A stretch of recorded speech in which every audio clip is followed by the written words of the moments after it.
Fallout 4 Survival Mode starts as soon as you install the update, so as soon as this video is done, I recommend you go get it. But if you load your original survival character, you're told that it has been changed to the very hard difficulty. I think it's the same very hard mode, judging by the quick acting stim packs, and you can set it to survival. But once you go survival, you can't go back. At least not right now, during the beta patch 1.5.147. One of the main differences you'll be confronted with is the way the game saves. Originally, even in survival, you could save instantly, set it to save constantly, use quick save, and reload even during dialogue scenes, which is commonly referred to as save scumming. You know who you are. But now you can only save at a bed, mattress, or sleeping bags, and never any other time. Currently, there are only 3 autosave files being cycled through. If you wish to archive your milestones, you'll need to do so by copying save files in Windows. Yes, it's getting hardcore. The second biggest difference is there's no fast travel. You'll have to walk everywhere until you get access to a vertibird or another faction's transport method. Other changes include an adrenaline perk where you can receive 1 point for killing 5 enemies, causing a 5% damage bonus for up to 10 points or 50% damage increase. Every time you sleep, this perk is reduced. Stim packs seem to work at the same rate as the original survival, which is really slow. Limb damage can only be healed by a stim pack or sleep. And in survival mode, your limbs take a lot of damage. Also, headshots are more deadly for you and the enemy.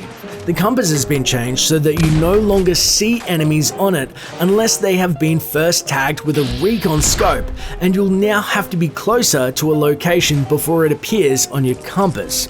Stim packs now weigh 1/10 of a pound, and ammo's weight depends on its caliber, starting with a 38 and going all the way up to a mini nuke, which now weighs 12 pounds. Being over-encumbered causes you to take periodic damage. In addition, both your companions and you are able to carry less weight. Survival is supposed to change the way that you approach the game. Bethesda speaks of resource management, and in addition to food, water, medicine, and sleep, your biggest resource is time. How long until your next drink of water or safe bed to sleep in? Game time moves roughly 20 to 1 real time, meaning 3 minutes of real time is pretty close to 1 hour of in-game time. And the timing of your needs, that's very real. So remember, when you're in the Pip-Boy menu or inventory screen, time is paused, but crafting and dialogue, the time is ticking along. This is important because in survival mode, you must take care of 3 needs at different times. After 4 hours of in-game time, you need water. After 6 hours, you need food. After 14 hours, you need sleep. And there are 5 progressively worse stages of each need. Each level has a unique negative effect, a progressive penalty to your action points, and an increase in your chance to get ill. Let's start with water. After 4 hours, you'll get parched and receive -1 to intelligence. Go another 4 hours and you become thirsty. From there, it took 10 hours to become mildly dehydrated. 12 hours later, I was dehydrated. After another 16 and nearly 2 days since I've had a drink, I was severely dehydrated, causing -10 to intelligence, -3 to luck, and -7 to perception, as well as receiving periodic damage. To completely recover, it took 10 waters total, with the higher statuses costing more. But thirsty and parched only required 1 water each to cure. In addition to RADs, dirty water can also increase your chance for illness, so stick to purified water and water pumps. Some fruits, like melons and the soups, will both quench your thirst and appease your hunger, but at different rates. Empty bottles can be filled to make purified water or dirty water depending on the source, and thirst can sometimes be a counter effect to chems like stim packs, so have some extra waters if you plan to fight, which is basically always. This is not a friendly wasteland, people, come on. Radiation-free food is not easy to come by as clean water and must be cooked. The timetable is different for hunger as well. After 6 hours, you become peckish for -1 to endurance. Then, after another 6 hours, you'll become hungry.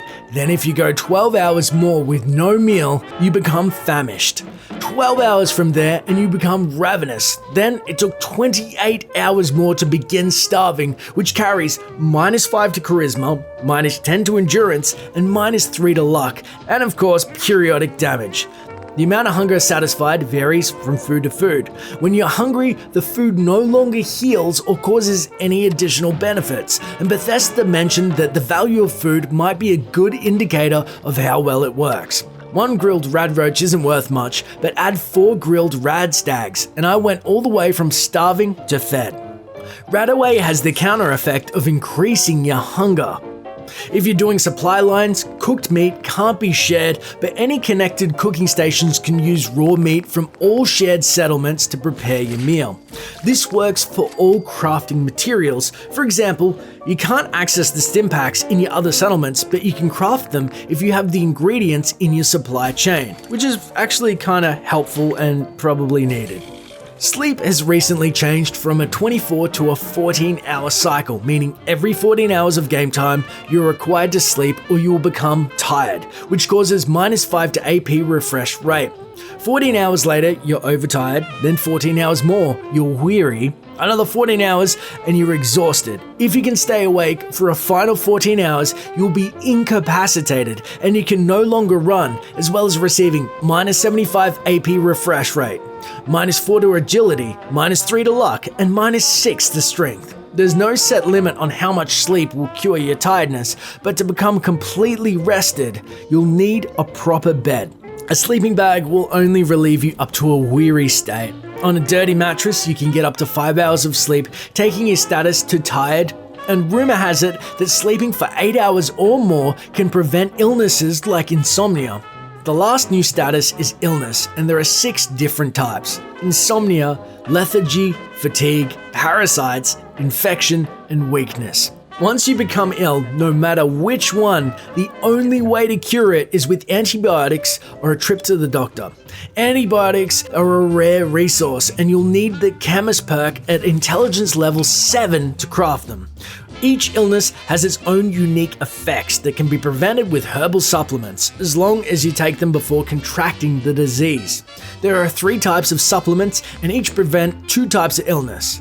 They are herbal anodyne for insomnia and weakness, herbal antimicrobial for infection and parasites, and herbal stimulant for fatigue and lethargy.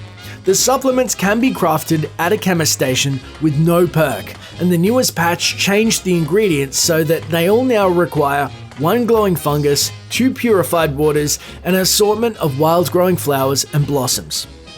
I found the effects of the herbal supplements to last around 20 hours, and this is similar to the duration of the Radaway counter effect, a suppressed immunity, which increases the chance of getting sick.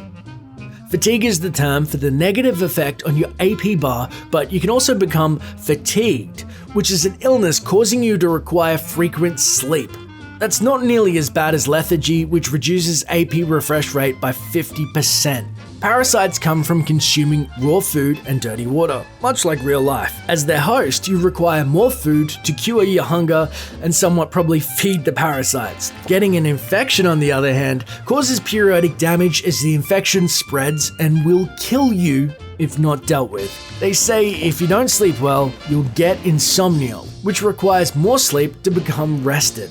Weakness is affected by fatigue, but might come from being injured. It also causes you to take 20% more damage.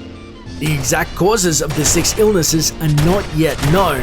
They're influenced by a number of factors, including the dreaded random number generator. But some say that the cause can occur hours before the symptoms surface. That's it for a quick guide on Fallout 4's new survival mode. Let us know in the comments below if you're playing the beta, and tell me some stories of survival that you've had to endure in the Commonwealth. This has been Dash for Curse saying thanks for watching and enjoy the game. I've been there, but I haven't resorted to torturing innocents. Casualties are inevitable. It may not look like it, but we're at war.